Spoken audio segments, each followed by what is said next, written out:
Hello again.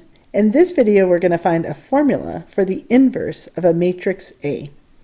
And here it is. The inverse is 1 over the determinant by this matrix represented by all the CJI's, where the CJ's i's are cofactors of A. And if you recall what a cofactor is,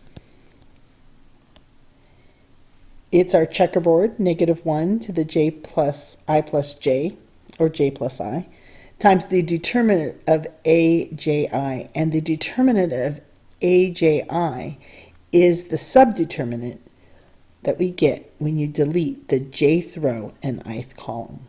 We saw this in the last section, binding determinants. Note that the subscripts are switched.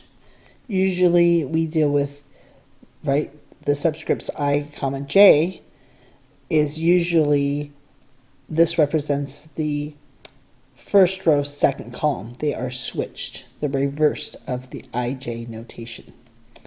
So in other words, you could call this the transpose of what we normally look at. So if we looked at C11, C12, and so forth, C21, C22, if we take the transpose of this, that's what that is.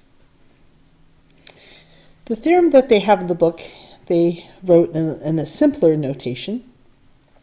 It says here that the matrix of cofactors on the right side of 4, so here's 4, is called the adjunct or classical adjoint of A, denoted by adjoint of A.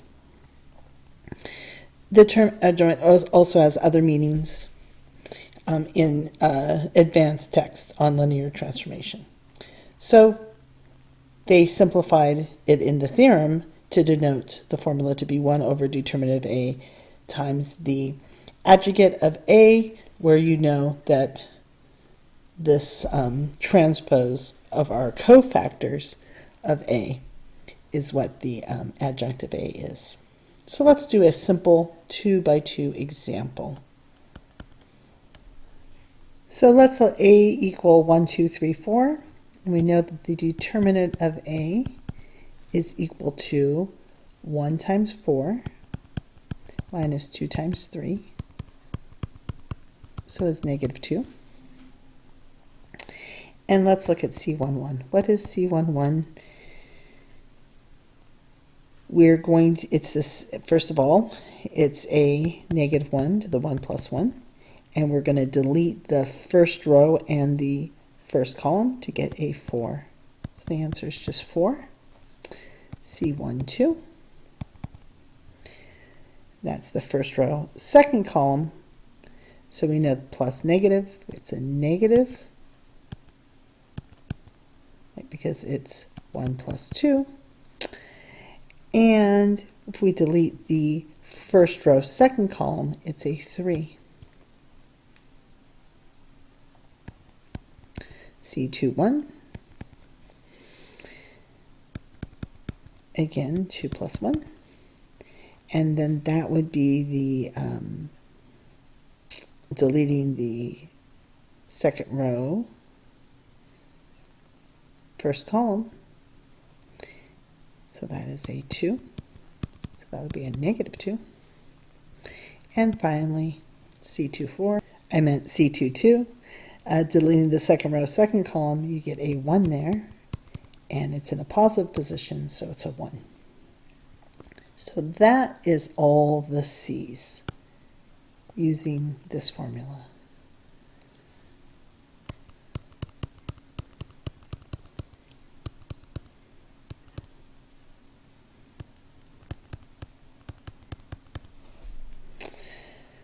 Okay, so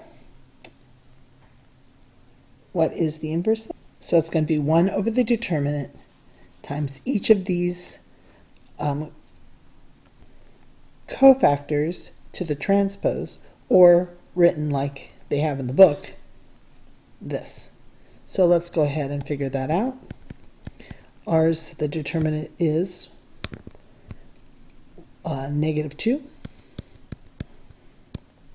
And I'm just going to do this one. So we get a 4 here. A 2, 1, that's a negative 2. A 1, 2 is a 3. Oops, I don't know why that keeps on moving on me. And finally a 1. Oops, this one was a negative 3. Never figured that one out. Because we know the answer is, right, usually we flip these and we put a negative on those. That is our answer for inverse. So if we want to rewrite this as negative 2, 1, 3 halves, and negative 1 half. Hopefully that will work. If we just do a check and take A times A inverse, which is the identity matrix, because we have negative 2 plus 3, first row, first column, and we take first row, second column, you get a 1 plus negative 1, second row, first column, you get negative 6 plus 6, and finally, last row, last column, you get 3 plus negative 2. And that's where they came up with the formula. If you remember, the formula for the inverse function of A, B, C, D is you switch the A and the D's, and that's what we did here. And you put a negative, and it's 1 over the determinant. So next I would like to try a 3 by 3. Let's look at example 3 in the book. It's done for us. Find the inverse of matrix A. So again, how they find these? So C11 is the subdeterminant of deleting the first row, first column. C12, deleting the first row, second column. C13, deleting the first row, third column, and so forth. Let's do one more of these here. C21 is taking the second row. Here's the second row and first column. And what you get left is 1, 3, 4, negative 2. The second row and the second column, so you get these outer things, 2, 3, 1, negative 2. And the second row, third column, so you end up with 2, 1, 1, 4. And then it's plus, minus, plus, minus, plus, minus. And finally, you can check the last one.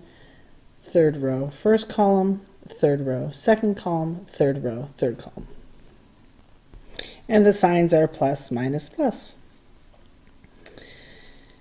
And so you take the determinant of each of those, and the adjugant matrix is the transpose of the matrix of the cofactors. So we do that. We put these along the columns. And we end up with the adjoint of A. And finally, if you find the determinant of A, if it's 14, then you have your answer. So let's look and make just sure that the determinant of A is 14. So I'll use the first row, 2 times the remaining vector, and then minus 1 times the remaining vector, so vector, matrix, submatrix, when I take the first row, second column, and then finally plus 3 and that remaining submatrix. So that is equal to, find the determinant of each of these, you get this line, and it is indeed 14. So that is the inverse. If you're interested to know how to get the formula, what we're going to do is just use Cramer's rule. So to find the formula, we're going to look at the jth column of A inverse, or this equation, A x sub j, that vector, equaling E sub j, where E sub j is the jth column of In. And using Cramer's rule, we know that x sub I is usually the determinant of A sub I of the B. So now the B is going to be EJ. So I'm going to call it Xij to let you know that that's the IJ entry of the A inverse, all over the determinant of A. So that was from our last video. That was the formula for Cramer's rule. So now let's look at this right here. A sub I of EJ. What does that mean? That means that we're going to replace that EJ with the jth column. Right there is the jth column. Right here as well. And again, if I expand that out to what that means, right here, this would be also the jth row, since that's an identity, E sub j. And if I'm going to find the determinant of that, that is the column that I'm going to use. Since it's a column, here's where the switch happens. It's actually the jth row. So I'm going to use that, and the determinant of this is going to be, by the cofactor definition in the beginning of chapter 3, is -1 to the I plus j times the determinant, and we need a switch here. This is the jth row, ith column, which, by the way, is the definition of what CJI is. So we have it. By the way, where AJI is the submatrix by deleting the jth row and ith column. So X sub ij, the ith jth entry, turns out to be CJI divided by the determinant of A. And that is that ith jth entry. If you put all the entries together, you get the inverse. That concludes the inverse formula using determinants, using Cramer's rule.